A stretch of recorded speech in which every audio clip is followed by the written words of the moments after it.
All right, let's open this up and try to understand what it means for the investors, because there's also a lot of politics around it. Remember, the opposition has been calling for a joint parliamentary committee probe into it, saying that there have been financial irregularities. For the investors, what does it mean? We're going to be talking about that. Ajay Dua, former Secretary, Ministry of Commerce, with us on the broadcast. Suneet Mehta, CEO of Paradigm Corporate Finance Advisors, also with us.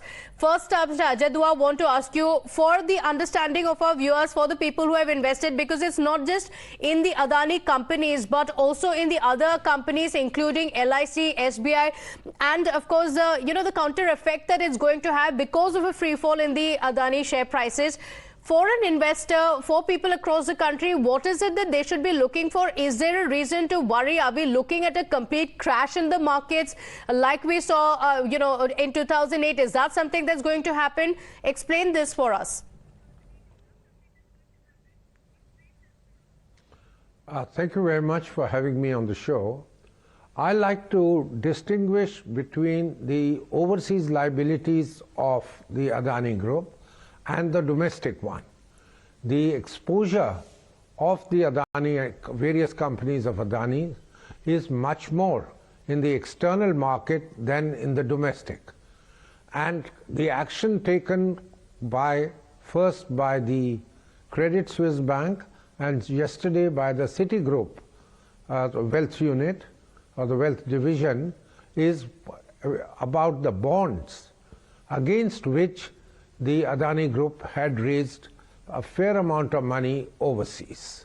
I think there, the action taken first by these two financial institutions and then the announcement late last evening that from the 7th of next month, trading in some of their equities as well as the bonds would be stopped, is something which the Adani Group is going to get affected in as far as further overseas raising of funds for its capital expansions is concerned, but it may not affect the Indian citizens or the resident Indians very much, because the subscribers to those bonds are the overseas investors.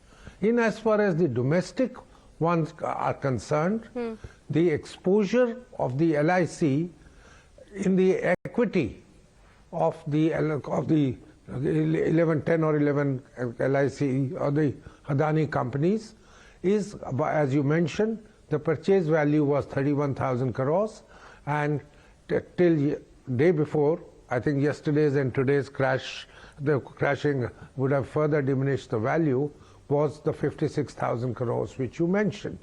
I think the way things are going, LIC might do well to start cashing in on the investments which it has made there gradually, without really making any distress sale, lest after a few days it has to sell off everything to recover whatever it can. So as of now, I think discreetly it should be looking at selling some of the shares which it holds in order to protect the principal value of 31,000 crores from 56 what it was when the markets closed the day before.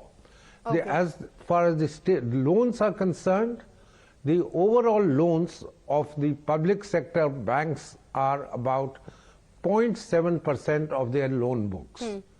It is estimated that the State Bank of India owns or has lent 21,000 crores. 7,000 crores has come from the Punjab National Bank and another 4,000 crores from Bank of Baroda. These are the bigger lenders. But one good thing about it is that these lendings by such banks, and details are coming about the other nationalized banks, other public sector banks, because the Reserve Bank of India since yesterday has been asking the banks to file in their reports immediately about the exposure to this group. It is not against the share values that these loans have been made. In fact, these loans are more against the assets of the companies and the assets which are already having some return. That means they are going assets. So there the banks seem pretty safe that I don't think most of the acquisitions of LIC of the Adani so the valuation Group is mostly with the Adani Group assets, which is why there isn't much to worry for the investors. But there is a lot of fear mongering that is going on. Mr. Ajay, do I request you to stay on with us? Because, you know, the numbers that are thrown around, including $100 billion of the Adani Group of companies being drained completely, and, you know, the cascading effect that it is having on the other shares as well. This has worried a lot of people as well. So I just want to ask Mr. Sumit Mehta as well, you know, for the investors, as you know, Mr. Dua just said, there isn't much to worry because the valuation were based on the assets of the Adani Group. But we are also seeing the Sensex bleeding, and it's not just for 1 or 2 days. It's gone on for over 6 days now, and it doesn't look like it's stopping anytime soon. In fact, today as well, because there was a complete dip over 10% in the Adani Enterprises, even today, we saw even trading being suspended for a while. So, you know, what should the investors do in a situation like this? Because there's been a lot of panic sell-off as well. Is that something that the investors should look at, or, you know, this is going to be a long-drawn battle, so they'll have to wait it out for several months? What is the advice that you would like to give? Well, my view about Adani stocks is that first thing is the stock exchanges have taken a very positive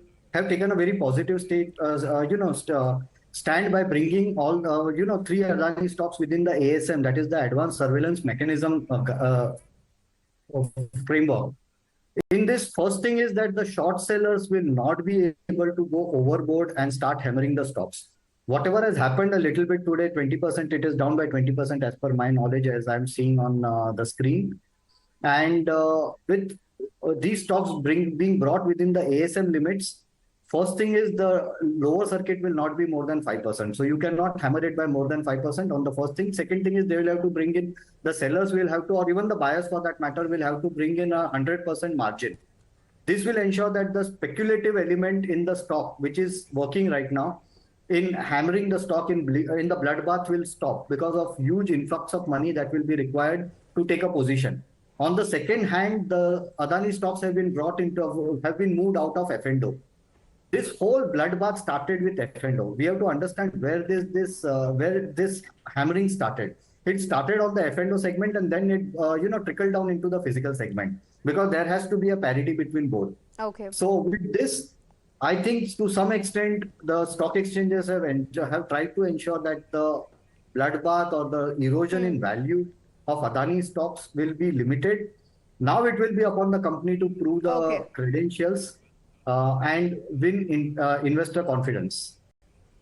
Okay, all right. Thank you for joining us with your expert view on that, because there is a lot of concern among investors. There has been a lot of talk around the Adani Group as well. So what does this mean? Thank you so much for joining us with your expertise on what it means for the investors.